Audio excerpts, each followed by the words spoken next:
Welcome to present-day Fort Leavenworth on a rainy afternoon in the month of July 2009. In these next few minutes, this presentation will attempt to turn back time and revisit the Fort Leavenworth of Fitzgerald's day. With these images, I hope to recreate a period of time in Fitzgerald's life of which little is known.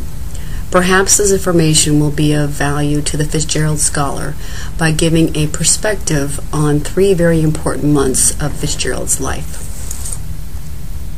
Fitzgerald's stay at Fort Leavenworth lasted from November 20th, 1917 to February 1918. As we already know, Fitzgerald was about to flunk out of Princeton for the second time.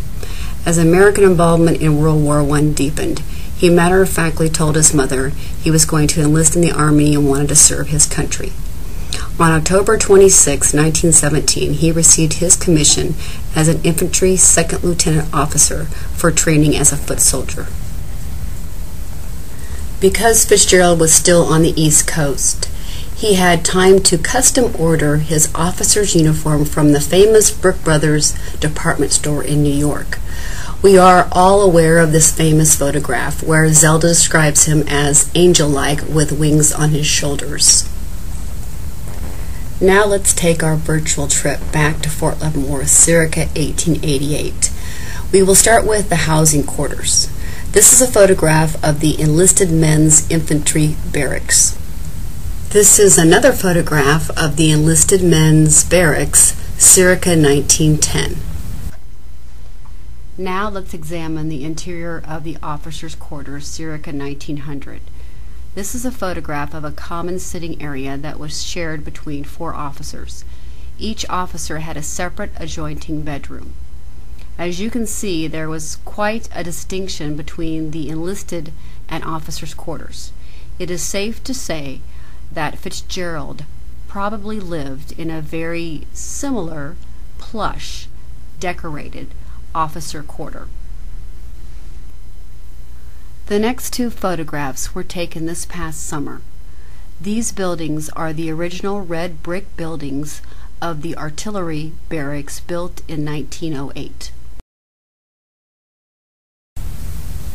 Each officer had a wall locker in which his uniforms and sundries were kept. In this photograph, an officer is standing by his wall locker in a full uniform dress, circa 1912.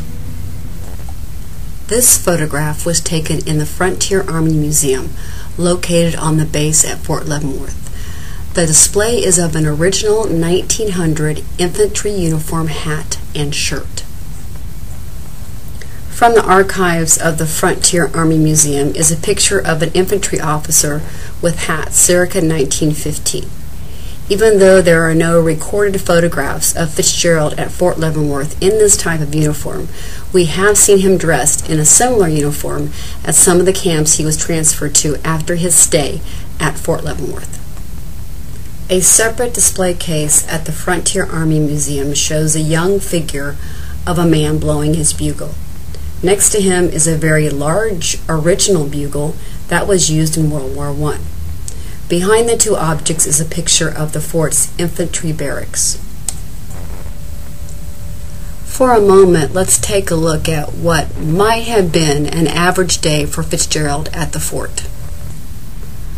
Somewhere in this building, Fitzgerald attended officers' training school. At the time, this building was known as the Academic Building and/or the War College. Little did Fitzgerald know that at about the same time he arrived at Fort Leavenworth, so did a young and ambitious instructor who graduated first in his class from West Point. This man's name was Dwight D. Eisenhower.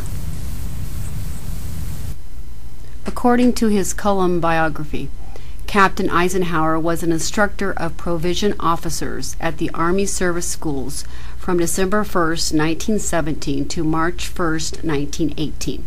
On the front left of this building is Sherman Hall, built between 1880 and 1890. In the middle of the building sits Grant Hall, which was built in 1904.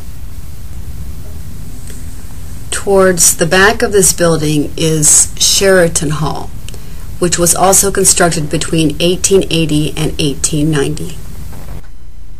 On his way to class, what would have Fitzgerald passed by? Perhaps he walked by this 1775 French tube gun mounted on a concrete base with an adjustable screw. This French tube gun was given to the fort in 1899 by the Rock Island Arsenal. It was captured from the Spanish by the Americans during the Spanish-American War. Or maybe he stopped and gazed up at the 1889 Grant statue, which was designed and built by the famous American sculptor Lorado Taft.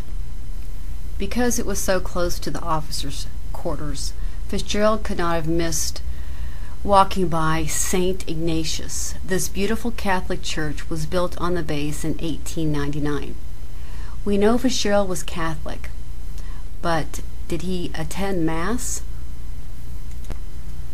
Perhaps we will never know. Unfortunately, the church was hit with a microburst and burnt to the ground in 2001.